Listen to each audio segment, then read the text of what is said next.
Welcome to the Ricky Mathews Show, the show that every single day celebrates so many amazing people who are working so hard to make this place such a great place to live, work, and play.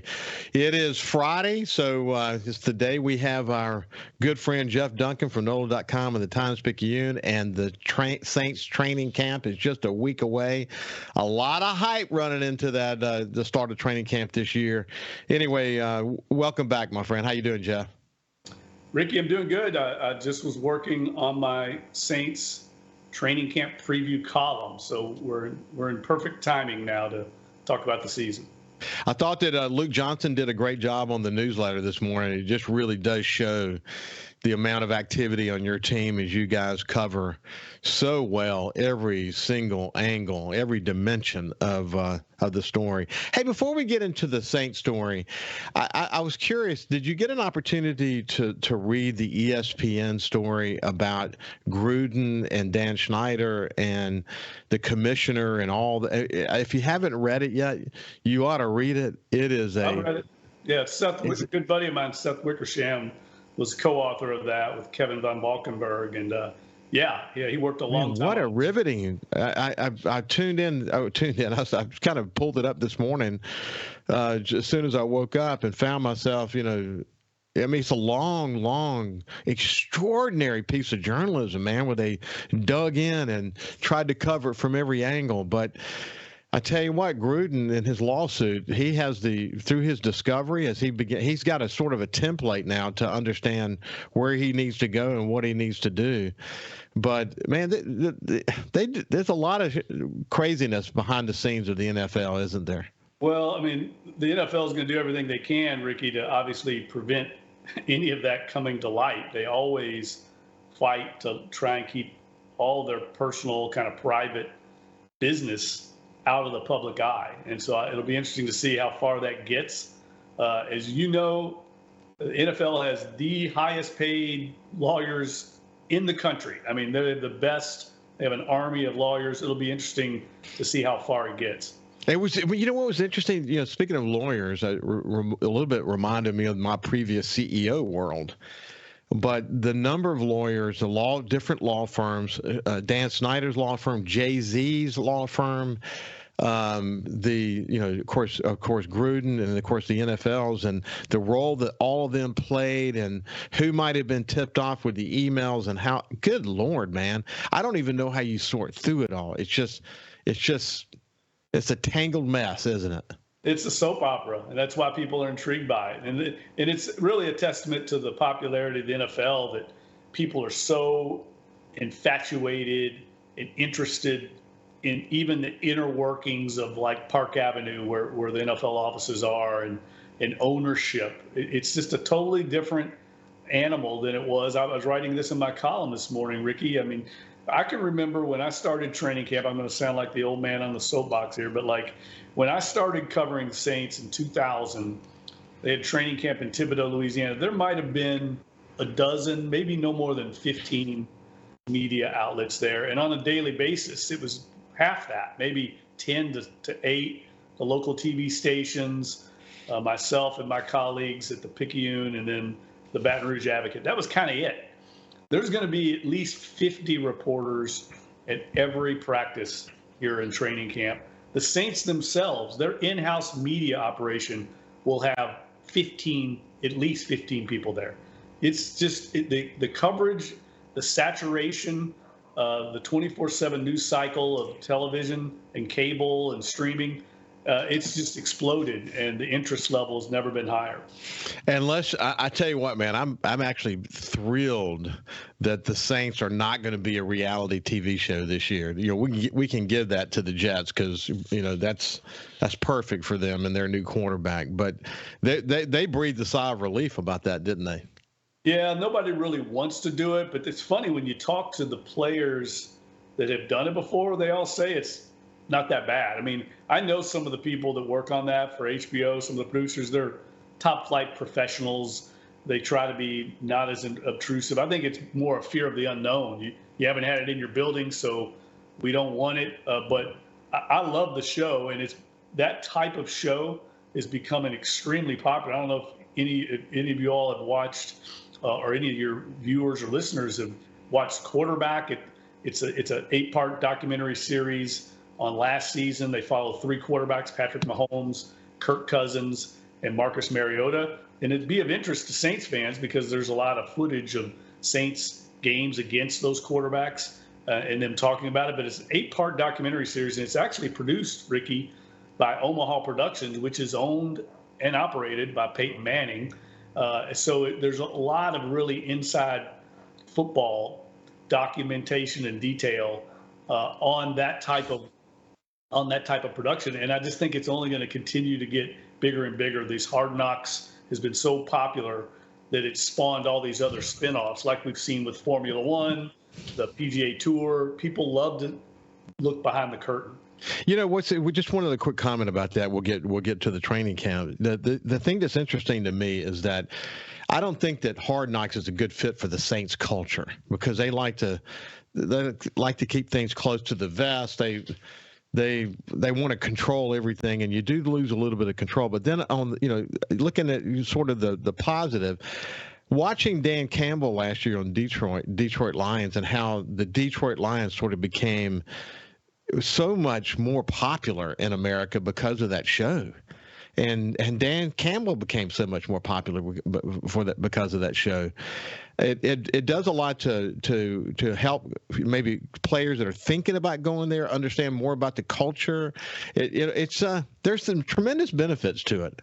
I see it as way more benefits than downside. The best example I can give is this quarterback series where Kirk Cousins, if you watch it, you cannot come away from Quarterback not respecting and admiring Kirk Cousins, but yet in the general narrative, the people that follow the league, fan bases, he's kind of kicked around a little bit and he's criticized a lot. But if you watch it, it shows the human element, and you get to see these guys with their families and how they treat fans and how they work. And I think that was definitely true of Dan Campbell and the Lions. And we just saw this week a great example of that, Ricky, where Denzel Mims, who's a receiver for the Jets, is now being traded to the Lions, and he approved that trade because I think he sees the culture in Detroit and wants to go play. He sees that they have an opportunity to do some things there. I think that narrative and that perception of that organization has changed because of Hard Knocks. I think you're right about that. And by the way, this notion about Kirk Cousins, the reality is Nick Mullins, he played for Southern as a backup cornerback in Minneapolis, and his wife and my son Justin have the same godmother, so we kind of understand what's happening with those families, but young families. But the amount of time they spend together, buddy, outside of the game, and I mean, you don't even get the impression that they're a bunch of NFL big shots. They're very Christian and family oriented, and it's pretty cool to see that side of them. Is that what you got to see looking at the quarterback series? Yeah, when you watch Kirk Cousins, you'll see the fact that he'll sign every autograph. I mean, he takes time every Tuesday. I found it interesting, Ricky. He doesn't work on Tuesday during the season. That's mind-boggling to me. Every quarterback I've ever covered, that's a heavy day of preparation for them. But he wants to get away from the game. And he spends part of that day answering his fan mail, and he hand writes out responses to every fan mail letter he gets, or at least almost everyone. And I just found that fascinating for an NFL starting quarterback to take that time. I think if you watch it, it's on Netflix, people will come away with a totally different impression of the quarterbacks and just athletes in general, because you get to see the human side of it. I think that's really important. But as I started the show, talking about the hype leading up to this season, it's at a fevered pitch, really, when you think about all the moves that they made and a lot of anticipation about our new quarterback. And you guys are going to be covered from every angle, but it's going to be fun from a reporter's point of view just to watch all these competitive situations that are kind of stacking up at the team, isn't it? Yeah, this is the time of year when, hope and optimism runs kind of unbridled. And, I'm actually writing that in my column about, I don't want to temper everybody's enthusiasm and just try to be realistic. but it's the time of year when everybody gets excited, including the players and coaches, because of all leagues, of all sports leagues, I would say this. I mean, the NFL is truly, you just don't know what's going to happen. I mean, the parity in the league, every year we see it. Last year, the Jacksonville Jaguars, right, come out of nowhere and go all the way, to the deep into the playoffs. It happens every year. That's why I think it's the most popular sport in the world, because they have such a parity-driven business model that with revenue sharing and small markets like Jacksonville and New Orleans and Green Bay can compete with the New Yorks and the Dallases and the LAs. And that's what makes it so popular. And genuinely, you have reason to believe your team can make it to the playoffs, even if the prospects look dim in the offseason. Well, we'll continue the conversation as we lead into the Saints. The Saints, really the season's about to start. I mean, it seems like we just closed it out with a lot of depression about where we're going with quarterback, et cetera. Jeff, I have thoughts about all this when we come back. We'll continue our conversation with Jeff Duncan from NOLA.com and the Times-Picayune. Welcome back to the Ricky Mathews Show. I have my friend Jeff Duncan. Look back at my time at NOLA.com and the Times-Picayune. I've met so many amazing people, worked with so many amazing people, and one of them was Jeff Duncan, and we've maintained this relationship, and we're honored to have him here on our show every Friday. And as I always try to remind people, if you really want to understand what's happening with the Saints, sign up for the free NOLA.com daily newsletter on the Saints. You can just go to the NOLA.com and then just sort of follow the queries and sign up for the newsletter. You'll be glad you did. This team is incredible. When you add the Times-Picayune with NOLA.com and the number of people who are reading your stories in the market and in the region, there can't be another media that even touches you guys in terms of audience. Yeah, I don't think so. I mean, we've been doing it so long, kind of been ingrained here. And I mean, the Saints have always in sports been our number one coverage base. I mean, we send 3 people to every road game and have more than that at every home game and every practice. So it's always been a top priority for us. And speaking of that newsletter, we've actually had some meetings, Ricky. We're gonna improve that thing. We're gonna make it a lot of fun, a lot more engagement with it. So if you're a fan out there and you're getting hyped for the season, I do recommend it. And we're going to have like a daily trivia question. We're going to have this date in Saints history, a lot of different elements to it beyond just links to stories about the Saints. We're going to try and make it a daily go-to for fans, and I think you're going to have a lot of fun with it. We're certainly having a lot of fun with it. Well, look, when you launch it, we'll talk about it here, and we'll go through it so people can have a better understanding of what it's all about. It used to be that rookies just signed the rookie contract and moved on. It's a little bit more dynamic now, but we finally got Foskey signed, so I guess there's no holdouts left now. But it's a little bit more dynamic than it used to be, isn't it? Well, I mean, the second rounders, for some reason, I don't know exactly the detail to it, but that's been the holdup every year around the league is the second round picks. There's some language in the contract causes them to get in a little bit later. But be honest with you, it's actually less dynamic now than it used to be. I mean, I can remember when I started on the beat, guys like first-round draft picks like Deuce McAllister and, heck, even Reggie Bush not that long ago. I mean, they didn't even make it to the start of camp because there was negotiation going on. Now all the contracts, the rookie contracts, are basically slotted. There's only so much that they can do to it to negotiate. So it's really easier. That's why you see almost every rookie signed. Whereas in the past, I mean, I can remember, it's old school Saints fans listening right now might remember Jonathan Sullivan. He was somewhat of a bust as a first-round draft pick back in the early 2000s. But I mean, daily, Ricky, I was monitoring his negotiation, spending time on the phone with his agents and Saints personnel.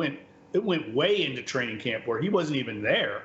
And it happened every year. The first-round draft pick wouldn't make it because they didn't have the slotting system that's been a part of the collective bargaining agreement that's been negotiated in. So it's actually much simpler now.